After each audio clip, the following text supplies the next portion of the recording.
Yop, tout le monde, je fais une petite vidéo. Ça faisait un petit moment que je ne vous ai pas montré sur les Camponotus floridanus. Donc elles vont bien. Seulement, on sent que c'est la diapose et j'ai eu un petit problème. J'ai eu un problème d'abreuvoir. J'avais un gros abreuvoir qui était là, je ne sais pas si vous vous souvenez, avec de l'eau, de la mousse PVA. Seulement, elles me l'ont creusé et mes fourmis, c'est la première fois que ça m'arrive, ont été se noyer et j'ai eu un abreuvoir rempli.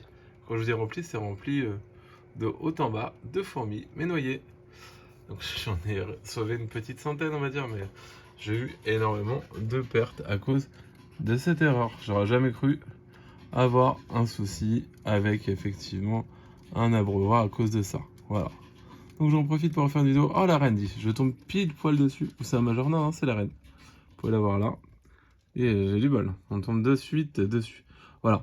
Pour ceux qui me demandaient également, la colo elle est toujours là. Il y en a certains qui me disaient ouais, il y a Médoc qui a récupéré ta colo. Non, c'est pas la mienne, c'est celle de mon pote Lionel qui s'est séparé de l'espèce, puisqu'effectivement c'est une espèce qui devient vite envahissante.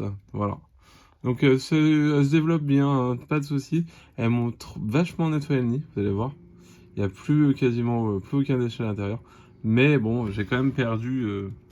On va dire, honnêtement, je pense avoir perdu 300-400 ouvrières, juste à cause d'un abreuvoir. Alors, il n'y a pas péril dans la demeure au vu de la colonie. Clairement, on va pas se cacher, c'est pas très très grave, mais c'est quand même embêtant, hein. Donc, mais bon, vu que c'est une colonie avec une croissance rapide, c'est pas méchant. Mais toujours embêtant parce que c'est entre guillemets, une erreur. Du moins, je pensais pas que après, en plus, elles me l'ont fait juste après l'avoir rempli. Je sais pas, elles ont une frénésie. Elles ont dépioté la mousse PVA et voilà. Donc fini pour le moment les abreuvoirs comme ça. J'ai mis un tube avant d'essayer autre chose. Voilà. Là vous pouvez voir la couleur de cette espèce. Là on a un gros groupement. Pourquoi je ne sais pas. De majors au niveau de la sortie. Quasiment que des majors, vous voyez. Là donc on a toutes les salles. Donc je sais pas si vous vous rappelez ça. C'était blindé de substrat que m'avaient mis mes sœurs Nigriceps qui étaient dedans. Qui vont bien d'ailleurs, hein, qui sont chez une collègue. Elle en est contente. Elles ont bien repris l'activité, il n'y a pas de souci. On peut voir qu'il y a toujours du couvain assez volumineux, mais comme je ne chauffe plus, effectivement, ça va freiner un peu leur développement, hein, et je préfère au vu du caractère de ces dames. Voilà. Donc, vous pouvez voir la décès, hein, qui paraît un peu sale, mais principalement, tout ce qui est déchets, ça va être concentré là. Là, je leur ai donné un petit peu pour que vous puissiez voir de liquide sucré. Donc là, vous voyez, tout le monde est en activité. J'ai quasiment autant de monde dans la l'ADC que dans le nid. Alors, je vais essayer de dézoomer pour que vous ayez une vue globale de mon ADC. Voilà, ça fait ça. C'est-à-dire que vous avez des fourmis partout.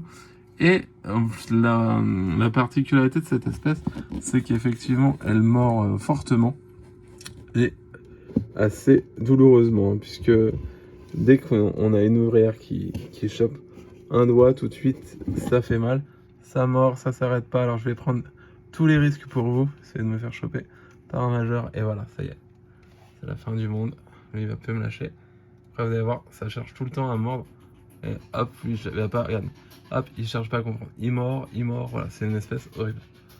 Donc là, hop, je m'en suis séparé. Et ouais, ça pense bien quand même. Pour une petite. Parce que c'est pas une espèce énorme, hein, par rapport au maculatus, au Fela, Consobrinus, tout ce que vous pouvez voir dans mon élevage. C'est une espèce plutôt moyenne, hein, quand on regarde. La petite Floridanus, c'est une espèce plutôt moyenne. Donc toujours là-bas, je sais pas pourquoi, toujours un gros stock d'ouvrières et de couvains, on dirait presque une partie du nid qui me font, voilà. Là j'avais mis un premier abreuvoir mais qui m'ont vidé en une semaine, il n'y a plus rien, donc voilà. Bon, l'avantage c'est que là au moins je suis sûr de ne pas avoir de noyés. Au pire des cas, il va y avoir le tube, mais ça va mettre de l'eau mais pas de quoi noyer une partie de la colonie. On peut voir là, on a quand même des gros majors, presque quasiment ce que j'appelle des super majors, hein, qui sont vraiment énormes par rapport aux autres. Et ceux-là, effectivement, ils mordent fortement, clairement. Voilà. Donc j'en profite pour vous faire la vidéo, comme je disais, sur l'espèce, que vous puissiez voir un petit peu l'évolution de la colonie, donc qui se porte bien, mais qui a quand même subi des pertes, hein, on va pas se mentir. Mais ça va repartir vite, au vu de ce qui est en couvent de ce qui est en couvain. La reine, elle va bien, on l'a vu. Passer à l'écran, là, c'est encore... Ça, c'est que du couvain frais. Mais effectivement, je pense qu'on va rester comme ça. On ne chauffe pas. Ils vont s'adapter au climat de la Normandie. Bien évidemment, si je vois qu'il y a trop de déclin et autres, je remettrai du chauffage. On n'est pas là pour torturer ces espèces ou vraiment pour que... pas non plus pour pas qu'il y ait d'évolution du tout. Moi, c'est pas mon but. Faut qu'elles évoluent, mais voilà, tranquille, quoi. Parce que je pourrais effectivement m'amuser à les chauffer à 32, 35. Puis là, ça explose. Et puis le nid, en 4 mois, il est plein, quoi. Donc non, pas d'intérêt.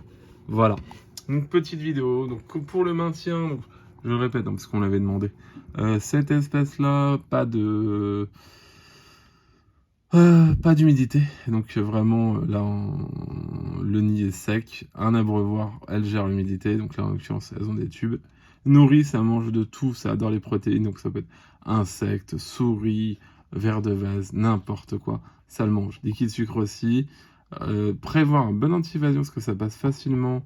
L'anti-évasion, surtout l'huile de paraffine. Donc là, sur ma petite ADC là, j'ai un périph'. Donc ça le fait très bien. Clairement, ça fait largement l'affaire. Mais ouais, prévoir l'anti-évasion, la nourriture et surtout la place. Comment ça se développe rapidement. Voilà. Ça aime bien la température. Si vous voulez vous faire plaisir et que ça se développe masse, vous chopez ça à 28-30. Le développement va être fulgurant. Voilà. Merci de m'avoir regardé. Excellente journée. Salut, salut. Ciao.